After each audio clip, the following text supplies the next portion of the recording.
I think I forgot to mention that this clock was made by Japy Freres between 1955 and 1967.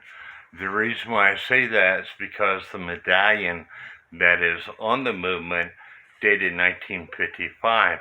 If it was made after 1967, they would have put the medallion that they received in 1867 on the movement. But I paid a total of $35 plus tax for this clock, which equaled to about $37.50. Not bad for a clock that was made between 1855 and 1867.